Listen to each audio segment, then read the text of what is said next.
The San Francisco 49ers fall to the Tennessee Titans 17-13 in the preseason opener of the 2024 season, but we know the score doesn't matter. It's all about the positional battles on the field, our takeaways, QB2, and game balls from the preseason at Tennessee Titans, San Francisco 49ers, post-game style coming at you right now.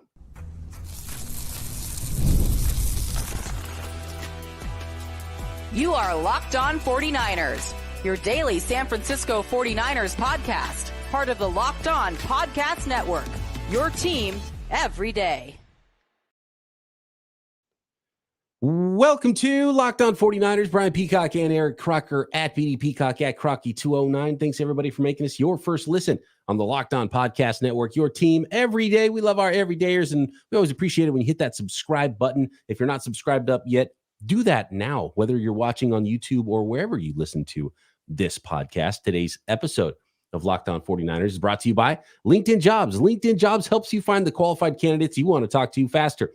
Post your job for free at linkedin.com/LockedOnNFL. That's linkedin.com/LockedOnNFL to post your job for free. Terms and conditions apply. Can we talk about the aesthetics of Kyle Shanahan in 2024, Croc? Because he dropped a mustache on everybody at Christian McCaffrey's wedding. He leaves the wedding, shaves his mustache, and proceeds to grow what I think looked like a mullet sticking out of the back of his baseball cap on the sideline in the preseason game here, Croc, in this one. You're our guy, right? You're the doctor of drip here on the podcast. You are you're the guy we go to for aesthetics on the football field. Is Kyle searching for something this year, Croc? I can talk about aesthetics on the football field, especially uniforms, but he's in a different tier. Like, this is older, kind of middle-aged, aging white man. I don't have a whole lot of experience with critiquing them, but I will say, you're trying to say this is my wheelhouse, is what you're trying. This is more your wheelhouse. I'll give my opinion. I thought it looked kind of sweet. I think him and Nick Swerson got something kind of going on there with their look. Very similar. Very similar. Has to do with the hair. If I could grow hair, even at their age, I probably would, just to have a little bit longer of a flow. But clearly, I'm bald headed. I like the look, but this is your thing. So, what do you think about Shanahan's look? It was a little greasy looking too. Like, it was like the perma wet look. I don't know. I don't know if I'm feeling it yet. I want to see what it looks like post-game interview when he's got it combed. Is it too short on the side? Because I'm out on the mullet thing, and I know mullets have made a resurgence in sort of a retro sort of ironic way, but people have like taken it too far and are taking it seriously again.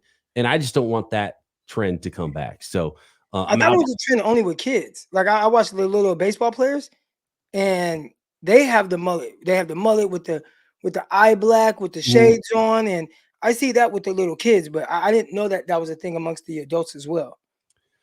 I don't know. It needs to go away, no matter what your age is. It's funny for like 2 seconds, then you're like, yeah, let's not go there. Let's not do that. So we'll see. We'll keep an eye on that throughout the preseason, and who knows, maybe Kyle will show up week 1 with a whole new look. And obviously we're having a little fun there because this is preseason football. I don't think we can overreact to what we see on the field here, Croc, but I think the big battle in this one for me was quarterback 2 and Brandon Allen versus Joshua Dobbs. Brock Purdy not playing as expected. Brandon Allen getting the first crack at it, played the first half. Josh Dobbs came in and played the second half. We saw no Tanner Mordecai at all. It was 1 half for Allen, 1 half for Dobbs. Dobbs had an opportunity late to come back and win it. He had the fourth quarter whirlybird touchdown, flying into the end zone using his legs, and then missed the potential game-winning throw at the very end too. So maybe more consistency from Allen. I think there's upside with what Dobbs could do with his legs that Brandon Allen doesn't possess. What do you think about that? And when you base that on what we saw, with what we've heard from reports from camp, what we saw while we were at camp, it feels like Allen has the lead, but I don't know. Maybe Dobbs starts the next preseason game and then Allen comes in second, and it's one of those, back and forth things. I don't know. I thought Allen just from the jump had a better grasp on the offense, and I think even with his numbers, which they might not look amazing, I thought they were much better. If you're not box score scouting, he was terrific. He threw 2 balls down the field. And I'll say this. Those are throws where I won't, almost like I talk about like with the Super Bowl, right? Quarterback making a play. I won't fault you for not making the play. But when you are a guy, you figure out a way to make those plays. And there were 2 guys there that instead of being a guy, they were just another guy. And that was Tay Martin, who ended up having a good amount of catches. He did well, but he had an opportunity to make the play, and he didn't come down with it. Now, he had a TV all over him. I heard Ryan's the big guy in the booth, Tim Ryan, yeah. I heard Tim Ryan say, "Oh, he just dropped it," and I'm like, I wouldn't quite say it was just like this flat out drop as if there wasn't a defender like combating him. But it was a play where when you're my guy, I expect you to make that play. And then sometimes we see why certain guys are where they are. And there was another one, Ronnie Bell. Ronnie Bell had an opportunity. Again, there was good coverage there, but you had an opportunity where the quarterback gave you a chance. And he threw the ball in an area where, hey, if you go up there with strong hands, boom, you catch it. It's a big play. That's what the big dogs do. If you remember back to Deebo Samuel's first preseason game, I think it was C.J. Beathard throwing him the ball down the left sideline. See, Deebo Samuel jumped up for the ball. What did he do? He came down with the damn ball like 40 yards down the field. Big dogs make those plays. Guys that aren't, they don't. And Ronnie Bell let one go through his hands, and then he hit the ground hard. He was kind of banged up. Again, those plays right there, they won't be a positive on the box score when it comes to Brandon Allen and how he played. But for me, I definitely love and appreciate him putting the ball in places and giving his guys opportunities. And I'm not judging him based off of Allen and Tay Martin being out there. Allen, number 10, Ronnie Bell. I'm not judging him based on those 2 guys. It's like, hey, if this is one of your guys, right? If it's Brandon Ayuk, he comes back, he signs. Does he make this play? If it's Deebo Samuel, does he make this play? Heck, you got a strong hand rookie, Ricky Pearsall. We're waiting to see him, but does he make the play, right? Like, that's what I'm judging more so. So for the attempts, I give him really a plus just on the day with how it looks. Certain throws over the middle to the sideline, that stuff looked good. And I felt like the offense was in a better rhythm, especially if you had some of your key guys there. I think he had a good grasp. And I was talking to my bro. He's like, man, quarterback kind of looked good. And I'm like, a lot of people end up looking good in our offense if you just get a grasp of it. And I think Kyle Shanahan he'll value that over somebody being able to use their legs here and there. And I did have that down as a drop for Tay Martin on the deep ball down the left side from Allen. I thought it was a great throw. And I think Brandon Allen's arm, less noodly than I remember, he's got a pretty nice arm. And I saw that in practice. And that's why I thought it was Tanner Mordecai at first wearing 17, because Allen was 4 was number 4 last year.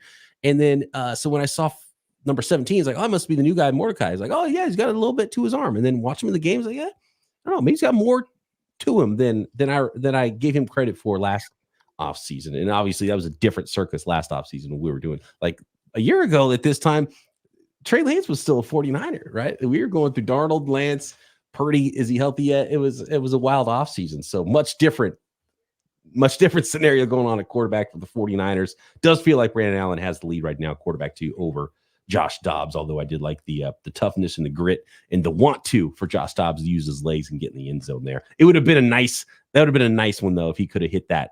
Again, Tay Martin got open, and he was open deep, and Dobbs missed him. Game winner. You got to hit that, man. I do think if you say we're going to keep 3 quarterbacks, you feel very confident in the 3 guys, that at least what I've seen so far, right? Obviously, Brock Purdy, what you're getting from him on a consistent basis. But with Brandon Allen as a backup, this is a guy that was a backup for several years in Cincinnati, a good backup. Got a backup spot last year with the 49ers, and then you see what he's doing now, and it's like, okay, it's clear to see why a guy like him, he's able to hold down that backup spot. Not a guy that you want to, like, threaten your starting quarterback, but just someone who definitely understands and has a grasp of the offense, and can he execute to some extent for a game or 2 if need be. And it feels like he's that guy. Then Dobbs, we've seen Dobbs play in games. We've seen Dobbs have to fill in for guys that were hurt, and I think he's still trying to get more of a grasp on the 49ers offense. But when he does, you kind of see some of the things that he brings as well. There was a good throw early on to the sideline where I was like, damn, that was a good throw by Dobbs. And then obviously you talked about the grit diving into the end zone. So I think a combination of those two guys, I'm leaning Allen, but if the 49ers were to keep 3 guys, I'd understand why, and I like all 3. Each guy was sacked one time, 7 of 13 for 98 yards, no touchdowns, no interceptions for Allen. Dobbs did have the pick at the end of the game, Hail Mary, last play of the game. He was 14 of 20, 146 yards, and no touchdowns. So that was both very close rating-wise as far as the box score goes. But, yeah, I think Brandon Allen looked a little better, a little more consistent, and he went first. When I was there in practice, Allen was first. In this game so far, Allen first. If Allen comes out of the game or comes into the game first next week, I think we can start to draw some conclusions about a really solid lead for quarterback 2 for Brandon Allen. So we'll see how that continues for the 49ers. More on the offense. We'll give out some game balls here. My first game ball goes to a guy who I've given many game balls to in preseasons. I want to see him get the ball more in the regular season too. That running back and more coming up on this edition of Locked On 49ers.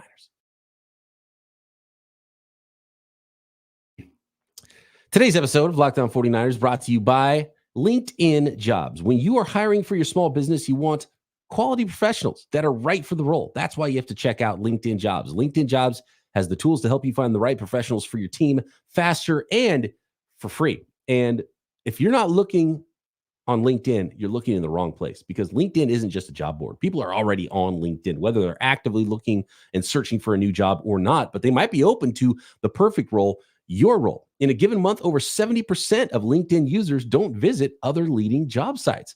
And on LinkedIn, 86% of small businesses get a qualified candidate within 24 hours. So hire professionals like a professional on LinkedIn. Post your job for free at linkedin.com/lockedonnfl. That's linkedin.com/lockedonnfl to post your job for free. Terms and conditions apply.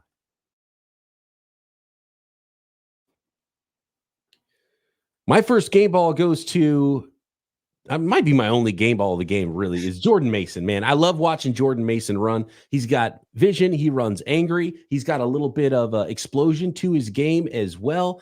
And the 49ers look good on that first drive, run the football with Jordan Mason. He was the 49ers leading rusher, 5.7 yards per carry on that first series, 6 carries for 34 yards before giving way to Cody Schrader. Jordan Mason's a dude, flat out. That's all I have to say about him. I don't know how many times he needs to prove it. You know, there's a lot of talk about how, and we saw it in camp, Croc. Jordan Mason looked a little bit better, running routes, catching the football out of the backfield, which is obviously something that you need to add to your repertoire when you're in the NFL. So if you have passing game value, you can catch the ball, run routes. You don't have to be Christian McCaffrey. You just have to be sufficient at it, and you have to be able to pick up, pass protection. Dude can run, is a natural runner of the football. Love Jordan Mason. I think he's a perfect compliment too, because he brings the hammer to someone like Christian McCaffrey as well. And I know Elijah Mitchell's around, but he's pretty unreliable as far as staying healthy. Love Jordan Mason. I'm stock up big time on Jordan Mason for me. Now we'll see if Kyle Shanahan actually uses him this season. He describes his running style as angry. And I think that's what we saw today, really from the first carry.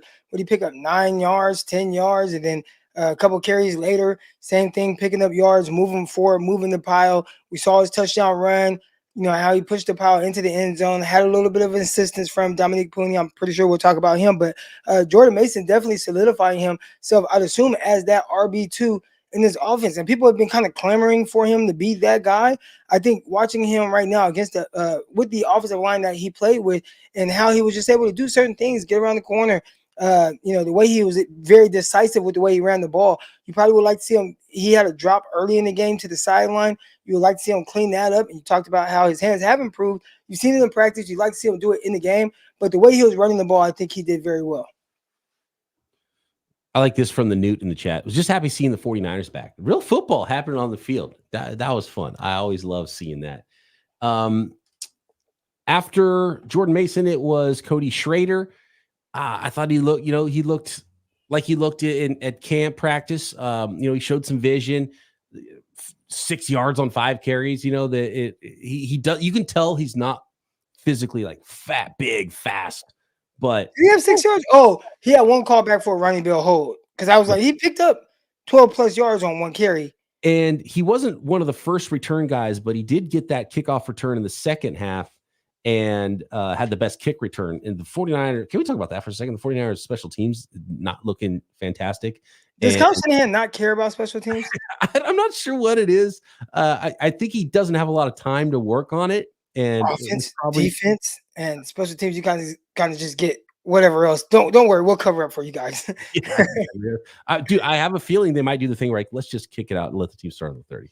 One thing I've noticed, though, about the kickoff now, seeing a few teams and a few games here in the preseason, is the advantage is really for the coverage team, because they get off the ball so much quicker, because the offensive team is turned around looking the other way, and they're looking back waiting for the returner to catch the ball. And so they wait for that, and then they turn around. The coverage unit's already on top of them. So you're kind of behind. It's not like an offensive play where you know the snap count and you can fire off the ball. You're a half a step behind, and the coverage units are moving way before the blocking schemes are able to be put together. And so I think it's kind of chaotic, more chaotic than I thought. I thought there'd be a little bit more of a planned blocking attack. I think it's going to be hard to do that because the coverage teams have an advantage of timing and can get off the ball faster.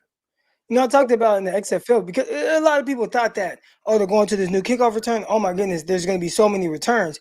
Well, again, I was watching the XFL highlights, and it wasn't until week 7 where they had the first return for a touchdown. And I think you saw some of the struggles there, especially with Trent Taylor back there. He wasn't gaining a lot of ground on the returns. I want to say first couple of returns were to around the 25-yard line. So you weren't really netting anything positive from the old kick out of the end zone.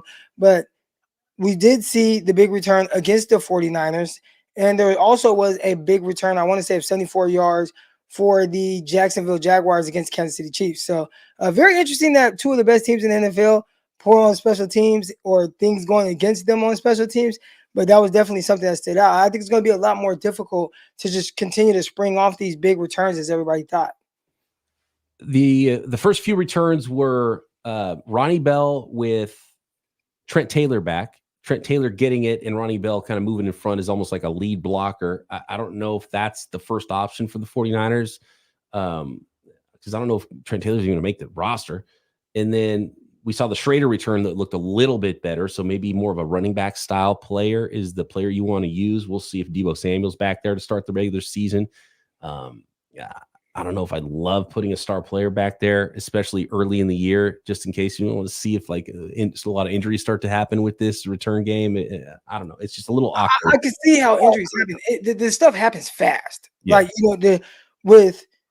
it's almost like a lot of things happen in like this very condensed area, to where all of a sudden it looks like, oh, maybe there's one guy I have to beat, and then there's like 5 guys there because it's kind of all in the short like spot. Is there any game balls you want to give out on the offensive side of the ball? Let's finish up the offensive conversation here. Matt Breida came in the game after Schrader, so it was Mason, Schrader, Breida, as far as, trying to take anything away from potentially what the depth chart is for the 49ers there. And then which is good news for the undrafted rookie Schrader getting in the game before Matt Breida. Banks and McKivitz were the only true offensive starters that started this game and played in this game for the 49ers, unless you consider Dominic Pooney a starter. And at this point, I think there's a good chance he is the starter at right tackle. So 3/5 of the starting offensive line out there. If that is the case, then you had Zakelj at center and Chris Hubbard at left tackle, because apparently Jalen Moore was sick, so didn't play in this game. And so that probably would have been Jalen Moore at left tackle. And then at wide receiver, you had Conley and Ronnie Bell out there. You pretty much had Trent Taylor kind of running the slot all game long. He was out there in the fourth quarter, so he was one of those players that was out on the field a lot for the 49ers. Tay Martin came in at wide receiver. I don't know. There wasn't really a lot of takeaways from the offensive side of the ball besides Jordan Mason looking awesome for me. As far as game ball goes, I definitely would go with Dominic Pooney, right? And this is a guy who he's a rookie, so it's not like my expectations are really high. But do you look like somebody that could start a game if the 49ers played, if week 1 was tomorrow? And I would say, yeah, obviously there's areas I think in the run game that he wants to clean up, but he'll clean those up. I thought he moved well. I thought he looked very comfortable as a pass protector, throughout the game while he was in. I thought there were a lot of positives. Pulling, he looked good in space. So those are all things for me that you want to continue to build on And whoever was at that right guard spot before, probably Feliciano, maybe Spencer Burford, I think you guys are in trouble. I think they're in trouble. There's no reason to go back to any of those guys for me. Dominic Pooney won the job. He's the best right guard. So leave him in there. He looks good in pass pro. He can get out on the move. He can block. He's big. He's athletic. You drafted him. He moved up in the 3rd round for him for a reason. So that means you've already spent more resources on him than either one of the other combatants there. And so, but I wouldn't mind seeing Feliciano at center and kind of there's a little bit of there's a battle at center. You got Zakel's fighting for a roster spot. You had the undrafted rookie Drake Nugent coming in and playing some center in this game. I know Barch was playing some guard. He's played center as well. And obviously Feliciano can, and your returning starter in Jake Brendel, who's been a little bit banged up in camp. So I think center might not be done. To me, right guard is done. It's Dominic Pooney's job. That's the way I see it. So I think just based on that, right, coming to that conclusion, based on what we saw in camp, some of the reports, that's a guy where it's like, all right, what he did in this game, you have to give him a game ball. If I had to give one more, I would probably say, let's go with Mustafa, and he had a key run stop on 4th and short near the red zone. I thought that was huge. That was a really big play that really gave the 49ers an opportunity even late to potentially, have a go-ahead drive for a touchdown. Just watching him and how he was flying around, I think there were some positive things there. There were some things that worried me, and I know we'll get more to that, but just kind of some of the open field tackling, just tackling in general, some of the run fits I thought were very poor. And I think if you were just to say, oh, this is just a true second unit, so it doesn't matter, like, okay, but I think there were several guys out there that you are potentially counting on, whether it's D Winters, and I thought he did a good job flying around. He had some big hits. He made some tackles, but there are also some boo-boos, and watching guys reach them on the second level, turning them where they want to and opening up some big lanes.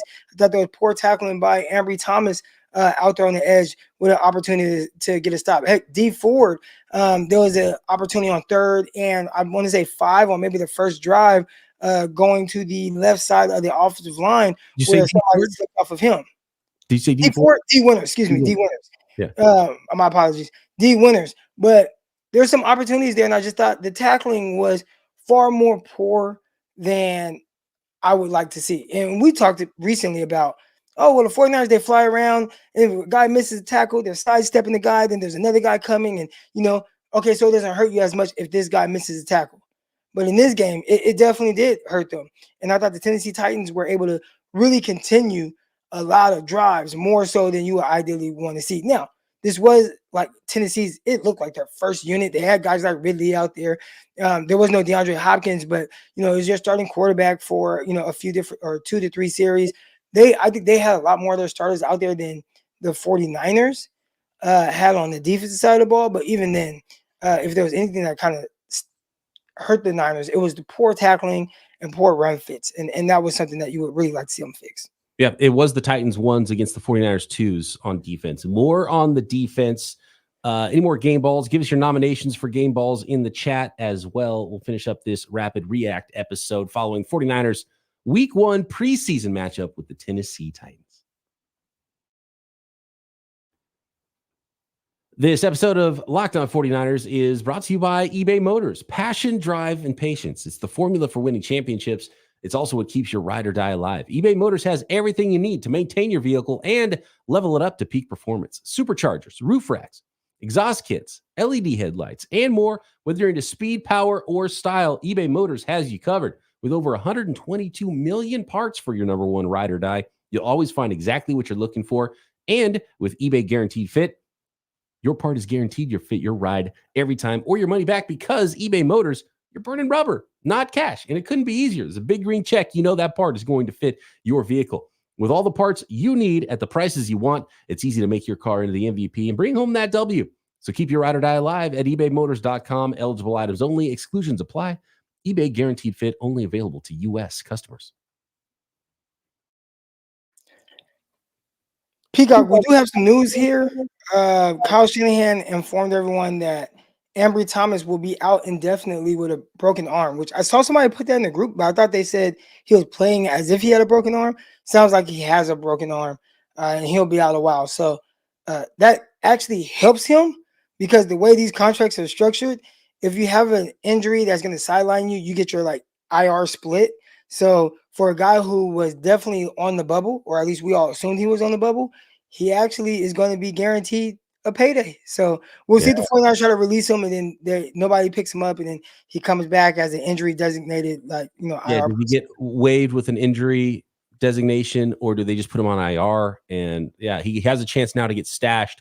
I think it was stacked against him, although did he start opposite Rock Ya-Sin in this game too? So yeah, I mean, we weren't expecting to see that. I mean, we thought, oh, it's going to be Green. He's the guy. He's going to be in that kind of first group.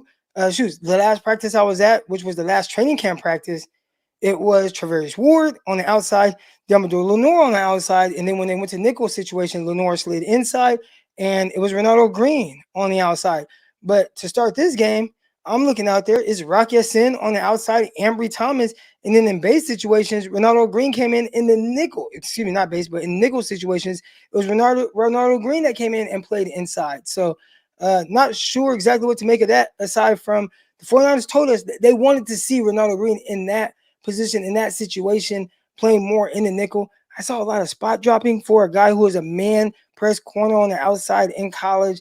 Definitely didn't have a lot of opportunities to do that in this game, but maybe it was just something that they wanted to see during preseason. Yeah, I'm not loving Renardo Green as a nickel, to be honest with you. I think his skill set, and maybe it's because I didn't see enough of his college tape at nickel earlier in his career, but I just feel like he thrives a little bit more on the outside, and I think that's where he's more needed too.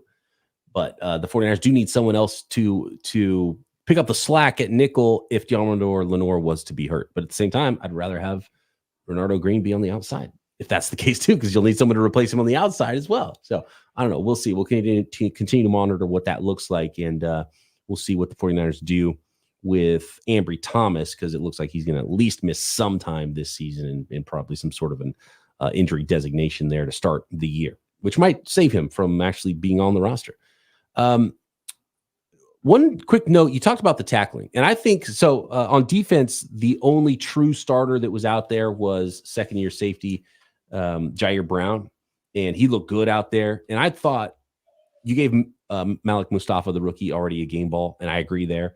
I think Brown and Mustafa and D Winters, I think they look different than everybody. I think they move different than everybody. Like if you were watching the games, like who were the high draft picks? You'd say 43, 27, and 53, right? Yeah. Out of everybody on the defensive side of the ball. The second unit on the D line, Yetur Gross-Matos. You had Robert Beal in there. They keep talking about how much bigger he is, up to 268. I think Tim Ryan said. They started at defensive end. You had McGill inside starting the game next to who's the other tackle that started the game? I don't have it written down, but it was dude that's been around for a while. Anyway, I saw Barrett get sucked in versus the run on that touchdown run for the Titans. Shaquille Brown did have a nice fourth down stop. So the Niners did have 2 fourth down stops, one from Malik Mustafa, Shaquille Brown holding his own against the run there with a little bit of help from his friends on a fourth down stuff, which is nice to see. But overall, on the defensive side of the ball, and you mentioned it was the ones for the Titans going against the twos for the 49ers. So you'd expect the Titans ones to win. You had their last 2 first-round picks on the left side there going up against Yetur Gross-Matos. You had J.C. Latham, the first-round tackle from this year, top 10 pick. You had Skoronski, who a lot of people thought was the best offensive lineman in last year's draft at left guard. So, they did have their ones out there, and they ran through the 49ers defense pretty quickly to get down the field and score, and they got that lead early in the game. But I wasn't super impressed by anybody on the defensive side of the ball except for Brown, Mustafa, and D Winters, and they weren't perfect either, and they did miss some tackles. Winters plays fast as heck, but he's going to be a guy that misses tackles. He's like he plays short-armed. He is short-armed, but he plays that way too. And even in the big stop he made with was it Levis that was trying to scramble into the end zone, and he came and hit him? Like he didn't wrap up at all. He just, he just was a battering ram. He's a human missile, which I like, but he might be a guy that misses some tackles. That just might be something that you have to deal with someone like D Winters, the way he plays. I see Dan Case in the chat, and he says Kalia Davis stayed in the backfield. And that was a name that we heard several times. A guy who obviously just come to the 49ers, had an injury, and had to basically redshirt at the NFL level, and he's been kind of working to get a little bit, more playing time since. But to listen to many times they called his name tonight with him in the backfield and making plays, it's kind of hard not to notice somebody like that that's playing in the interior. And I think Kevin Givens was one of the other guys that Givens was the name I was trying to think of. Yeah, and Khalil Davis, he made some bad plays too, which you don't like the name getting called for that. But he's an interesting player. I have no idea what to think about him. Probably a bubble player. I wasn't super overly impressed with Khalil Davis in this game. He was part of that fourth down stop, though, but it was mostly Shaquille Brown who really just stood up the offensive lineman, in my opinion, on that play. And look, we haven't gone back and looked at the all 22 of this game or anything like that and broken down every single play. But just to my eye, the guys that were flashing to me, I think those three names on defense really stood out. So the point I meant to get to that I didn't yet, Croc, sorry to interrupt you, was George Kittle on the sideline was talking about tackling and how the 49ers don't live tackle. This is like the first time they can really go full go. And so I think tackling is something that they don't practice.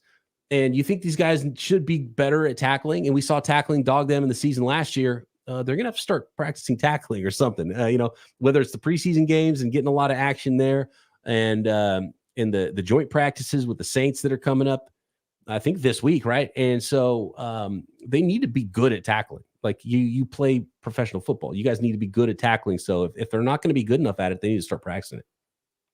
No, definitely. I mean, and sometimes it takes just kind of getting those first few hits back and feeling good and understanding your angles.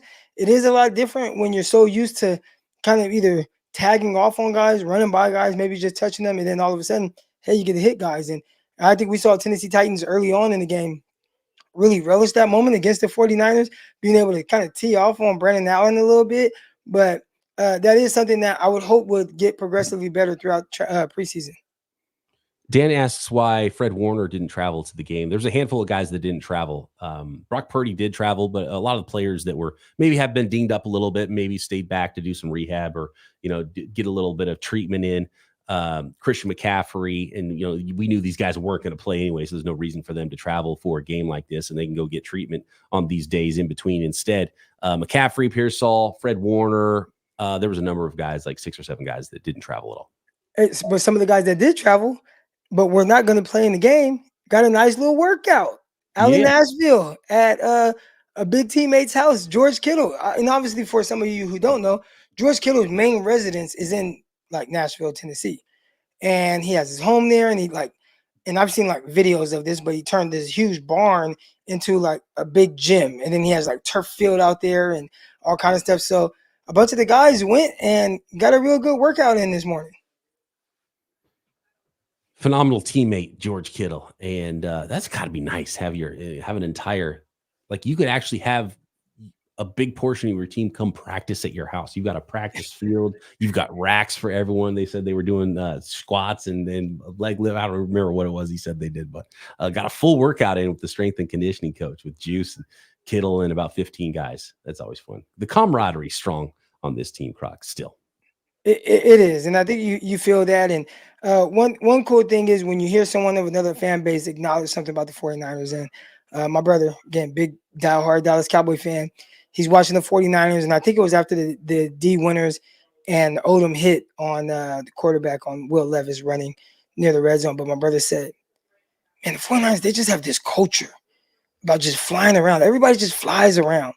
And you talk about these guys and kind of this togetherness that they have, but it's not just going to lift with George Kittle, or it's not even just about the Cabo crew. It's almost like the entire team kind of embraces this certain identity that Kyle Shanahan has built. A guy who, his first draft picks were Solomon Thomas or Reuben Foster. This is a guy that wanted his identity to be toughness. And although it didn't work with those two guys, it has worked with a lot of other guys, and they've gotten more and more into instilling that kind of identity.